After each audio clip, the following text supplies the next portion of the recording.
Let me also welcome Ajay Bagga on the show right now. Mr. Bagga, hi, good afternoon, and great to be speaking with you. This whole GST optimism that is seen to be playing around in the markets as well. Firstly, help us understand how do you catch hold of the sentiment, because not just equity markets, across the asset classes, we are seeing good moves. Yeah, it is a global move as well. And in India, post this GST cut yesterday, we have seen a very strong auto sales. The e-commerce platforms are reporting pretty good offtake. Used car online platforms are reporting about 400% better volumes yesterday. So two or three things bunched up. One, large orders or large ticket items were not being purchased, especially in the north, because of the Pitru Paksh. And as that ended, yesterday we have seen huge orders coming in. Now we will have to wait a month or so to see the actual on the ground impact. But the first indicators are pretty good, Srishti. Okay, so Mr. Bagga, that is your take coming in, but also talk to us about the kind of run-up that we're seeing across sectors. And even if you don't look at this GST angle right now, even despite that, so much sector churning is happening right now. You have autos that are doing well today. Yet again, PSU banks are at the forefront. When it comes to so much volatility, so much sector churning, how does one navigate this right now, and also the overall market structure, because we are seeing some subduedness in the market back again? Yeah, see, overall, we're not out of the woods. The markets will get a leg up when earnings show a very sustained kind of an up move. So those fundamentals have to catch up. The GST has been a big sentimental boost. Hopefully, it will translate into fundamentals also getting boosted, but the markets discounted a lot of that. Again, sectors like defense, which are down today, I said last time on your program that you see a few weeks of very frothy moves, and then there is some kind of a sell-off that comes in when the valuations become too high. So we are seeing that in certain sectors.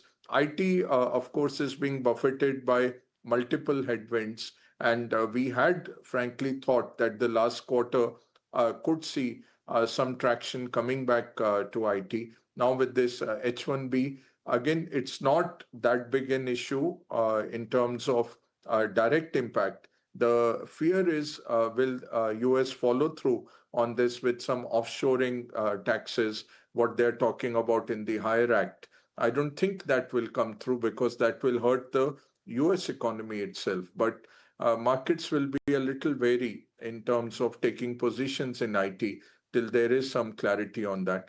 What could change the sentiment completely would be if there is a minor trade deal with the US post Mr. Goyal's visit. If something gets announced there, I am a little pessimistic. I'm not, definitely a BTA is not coming this year. Even in terms of getting some relief, we will have to give a lot. And I don't know if the government will want to do that before the Bihar elections. So I'm not very optimistic about this visit, but let's see. Anything that comes in the markets will cheer that. The good news is 12 months we have been below the levels of last September, and normally we have exceeded the median and as well as the average time spent below the all-time highs in a downside. So markets have paid the price in terms of time-wise also, and they are primed. But what is needed clearly is a fundamental shift in earnings. Moment those green shoots start emerging, you could see momentum coming back to the markets. Mr. Bagga, just wanted to touch upon some of the sectors that you just flagged off before we hit the break. What's the defense pack? Because a lot of this momentum is seen to be coming back on select defense and the railway counters. What do you make out of it? Do you believe that the valuations are too stretched, or the valuations are factoring in all that is built in terms of the order book, the growth and the market size growth opportunities? How do you see the defense pack playing? You give both the answers. I would just add to that, if you have a 3 to 5 year money, by all means go into defense.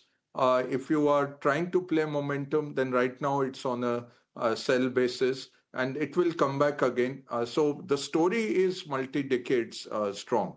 The story is import substitution plus the way defense is rising across the world. So the defense expenditure is rising across the world. Trump's policies partly to do with it, and partly the Israel, Middle East, as well as the Ukraine, Russia dragging on. So there is a militarization that's happening around the world. India can become a supplier of choice in this kind of a move. So it's a multi-decade move, but there will be these sharp falls as well because the markets have become very good at making any good news lead to a lot of frothiness in the stock.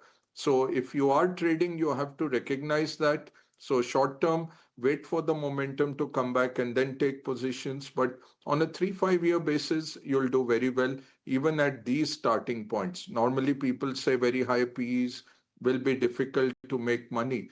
But the kind of order books and the kind of visibility that is there, plus the kind of problems India is facing in the neighborhood, these expenditures will keep on happening. And then once the export windows become more robust, you will see these becoming suppliers of choice. So it's a good sector to bet on, but for the longer term. So that's the take coming in on defense. Shivangi, what about you? Which stocks are looking attractive from the defense pack? Because we've seen a lot of momentum in these stocks once again, especially the shipbuilding end of it. What's your take on the defense space? Which stocks are looking good?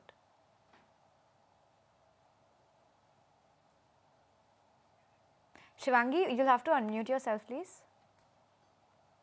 Yes. So from the defense space, we've seen a good amount of action from the last 2 weeks, and we've seen that these stocks have actually gained a good amount of momentum and holding well at the higher levels. On my radar is HAL, which has consolidated at the higher base, and we've seen that buying can be seen at any small declines.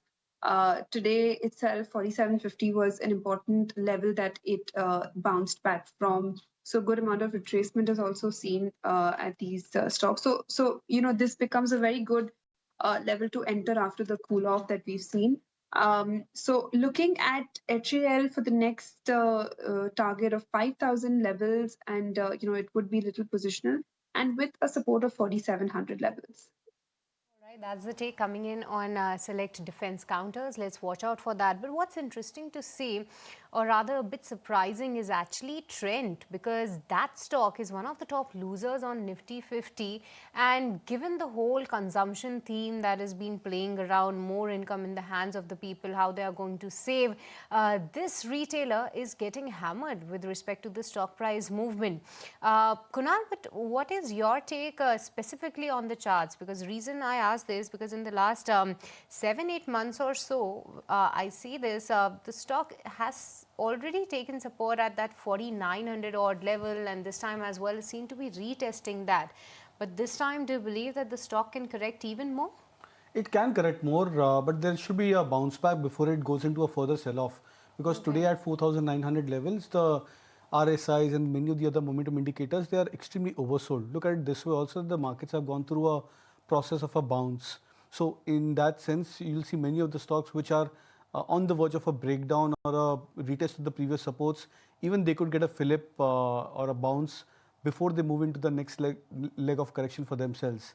So I believe that yes, the charts are weak.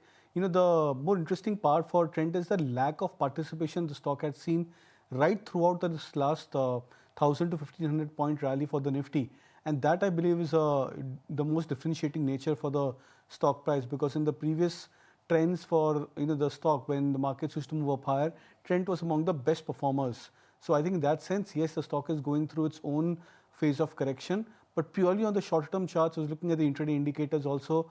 I think at 4,880, 4,900 mark seems to be that the indicators are oversold, so the stock could be due for a short term bounce before it goes into a further leg of correction. That's the take on Trend on the charts. But Mr. Bagga, what are you making of the entire retail space? Because of late we've been seeing value retail doing much bigger than big box retail. Do you think that is a trend that could sustain, especially after these GST cuts? No, I think you will see the premium retail also coming back. Two trends are there. One, the urban demand has not picked up. Rural demand has come back a lot. The premier end of the retail are more focused on the urban, semi-urban, where the demand has been lagging. What we are hoping is that with these GST cuts, a lot of textiles, for example, are getting a 7 to 10% boost. A lot of the durables, of course, are getting a boost. Plus, the purchasing power is increasing. Say a toothpaste is now 13% less taxed. Maybe 10 to 12% of that gets passed back. So a lot of these goods coming down will leave more money on the table, and you will see that getting spent in retail. So I would say retail is well primed to play the India consumption story. The urban demand revival is coming, and next year, of course, with the pay commission giving government servants a big boost, that is going to get accelerated even more. But even this year, with the income tax cuts in the budget and now the GST cuts, good monsoon, rates have gone down, so EMIs have gone down. What has not helped is wages have not kept pace with profitability. So companies have retained more of what they have earned instead of passing it on to employees. That's at a very broad brush, economy-wide level. We have seen wages not keeping pace with the growth in earnings. So that will happen. That will come once demand goes up overall. You see that it becomes a virtuous circle. Demand gets its own demand, and then there is a shortage of workers to fulfill that demand. Wages start going up. So that cycle has to come. I think in the next 3 to 4 months, we should start seeing that also happening. And there, the premium retail should do well. So overall, well-run companies throw off a lot of cash, not cheap at all. That's the only reason institutional investors at times mark them down. But overall, with the India growth story, India premiumization story, and the way people are moving up the financial segments, these companies will do well. Right, that's the take coming in on the retail side, where in the value as well as the premium category. How and when are they expected to do better? Mr. Bagga just gave his take. But that's interesting to see that select staples, they are not doing well in today's trading session. Stocks like HUL, Nestle, they are hammered. Select companies which have done well in the past couple of days, like life insurance counters, they are down anywhere between 1 to 2%. And even from the auto pack, it's Hero MotoCorp that is seen to be taking a bit of a U-turn. But Shivangi, specifically, if I can have your take on the life insurance counters, because SBI Life and SBI Life and even HDFC Life, they were the top movers on Nifty 50 a couple of days back, but today the top losers. What do you make of such movement? Of course, we've seen that the life insurance related pack has seen a bit of a beating down in today's session, and we've seen that despite the move that it attempted in the previous couple of weeks, it wasn't backed by good amount of volumes. So overall, buying was quite shallow in these stocks if we look at the past 2 weeks data. So, recommending a wait and watch over here in these space stocks. But of course, the momentum and focus would be more on the banking stocks, which have, gained good amount of volumes right now. So not life insurance, but the banking counters are giving more confidence at this point in time. But Kunal, before we wrap up, your take on the OMC basket as well, because of late, no significant movement when it comes to the crude oil prices internationally, which is like directly or indirectly linked to the stock price movement back home. But HPCL and BPCL, they are doing very well. Your take on the technical front? Yeah, in fact, the entire basket is doing very well, Srishti. So yes, and very quietly, I think these stocks have started to show signs of an outperformance. PPCL, I think, has come back towards a multi-week high, if not, I think, a month, 1 month high in terms of prices. HPCL and IOC are also on the verge of a breakout on their individual charts in terms of the swing resistances. So, which means that we are looking at a point where markets are, indicative that many of the PSU names and the ones which had robust chart structures, these stocks are making a strong comeback. And with the comeback of PSUs and specifically the oil marketing companies, I would actually believe that we could be now be at a cusp of a major trending breakout for many of these stocks. So I don't see this as a few days of up move which could just fizzle out very quickly. But I think if in case these stocks say drop down by a couple of percentage points, I actually expect that that could be a very good buying opportunity for a higher target. For BPCL, for example, specifically, I would look at say 350 to 360 as a near-term target, specifically over the next 2 to 3 weeks. Indeed, that's the take coming in on OMCs, and yes, quietly is the word, because no significant movement on Brent crude, no brokerage report, and no noise as such, but the stocks are moving higher. But with this, Mr. Bagga, Kunal, as well as Shivangi, thank you so much for taking the time out and speaking with us. Pleasure speaking with you all.